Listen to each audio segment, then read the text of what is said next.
Okay, this is a very short video topic.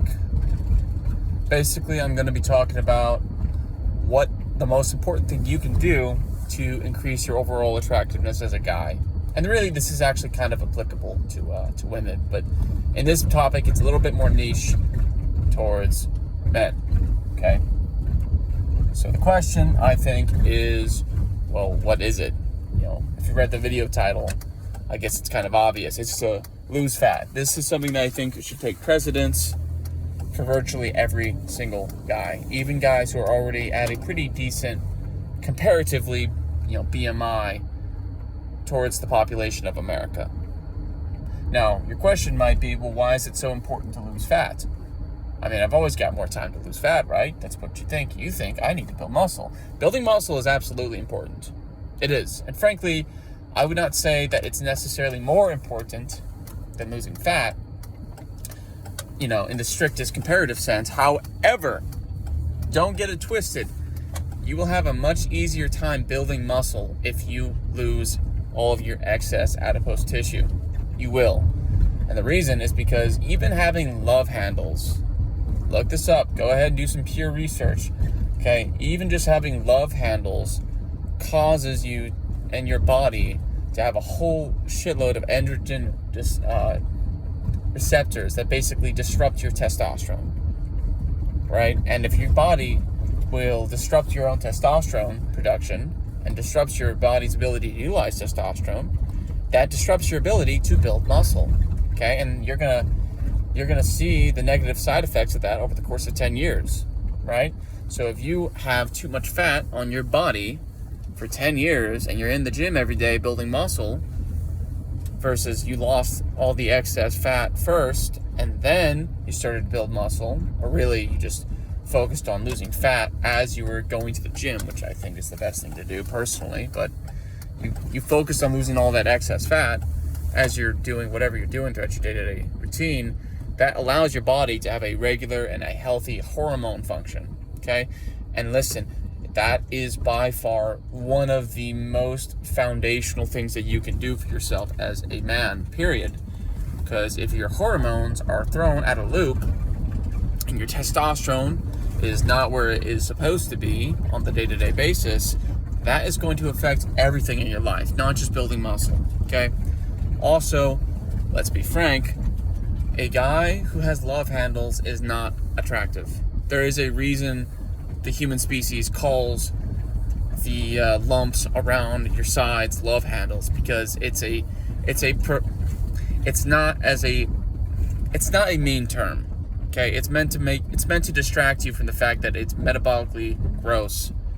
And let's be frank, women with love handles are not really attractive either. Okay, love handles are subconsciously a sign of metabolic sickness because they disrupt your hormones and they cause problems, they cause inflammation, they cause your body to hold on to excess fluid, just a whole plethora of issues and problems. So if you want your body to get healthy and you want your body to perform, you have to lose excess fat. All right, now that I've explained why your love handles, even just little love handles, can be bad, I'm going to explain to you how you can do it and how I've done it and how I'm going to do it again, and why I need to do it again. First off, it's very simple. Okay, the most efficient and reliable way to lose fat is through this thing called protein sparing modified fasting. Okay, I'll say it again: protein sparing modified fasting. What is it? How does it work? Well, it's very simple. Okay, you remove the carbs from your diet altogether, which you already should. That stuff is not food. It's a starvation fuel.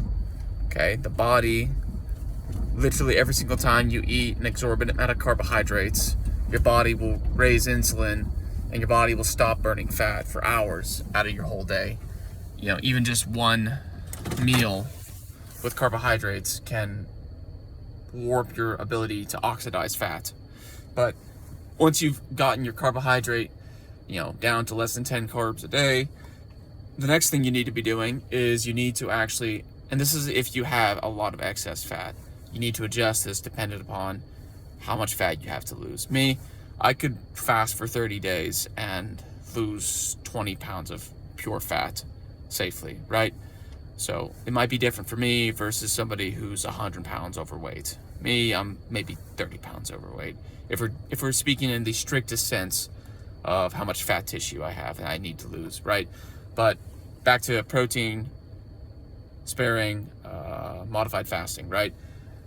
For me, basically, I eat my target body weight goal in grams of protein. So if my target body weight goal in grams of protein is 200 pounds, then I would eat no more than 200 grams of protein a day, right? Just 200 grams of bioavailable protein, easy to digest and break down protein. So not from a plant, from meat or from eggs or from cheese.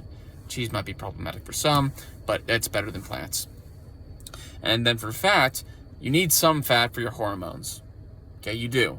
So if you don't get enough fat on a day-to-day basis, you're going to affect your body's ability to function hormonally, and that can cause you problems in the long run to losing fat, believe it or not. So you need to eat some fat, right?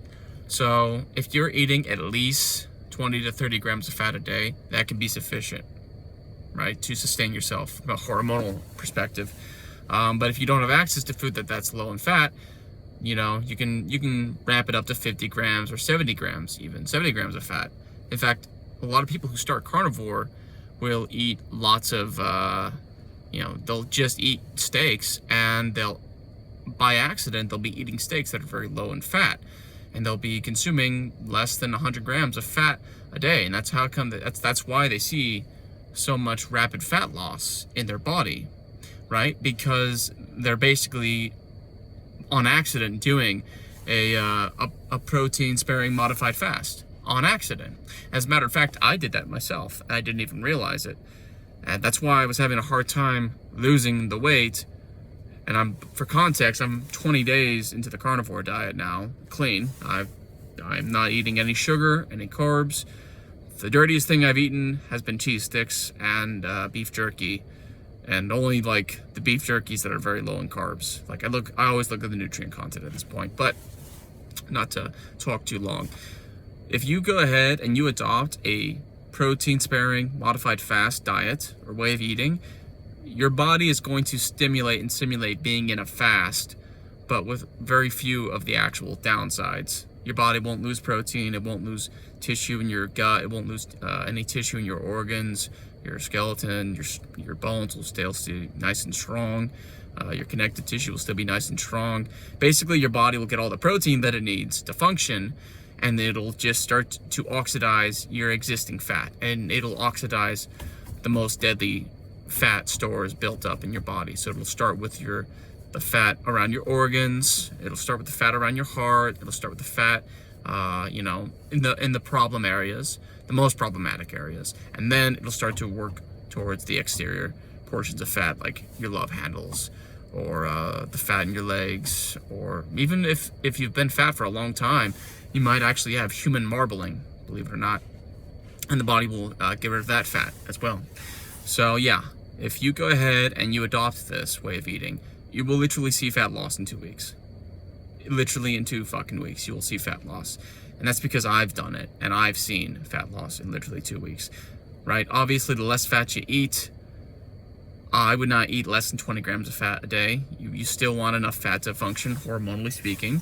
But if you're eating at least, 30 grams of fat a day, and your target of weight of protein in a day, you will basically be oxidizing almost all of the fat on your body for fuel. You'll basically just be oxidizing body fat every single day. And that's why you'll lose fat literally so fucking fast. It's ridiculous. And it took me years to figure this out because nobody talks about it. It's not common knowledge. Carnivore is great. Clearly it fucking works, but a lot of people will start carnivore and they'll be like, man, why have I not lost any fat yet? And it's because they end up eating too much fat. Not because eating fat's bad. You should be eating fat. That's essential for your health, period. No question about it. And your performance, really. But if you eat a lot of fat when you already have a lot of fat on your body, you're obviously going to have a hard time oxidizing the existing fat on your body. I think that goes, without saying, right? By the way, about 500 grams, about 450 grams is about a pound, right?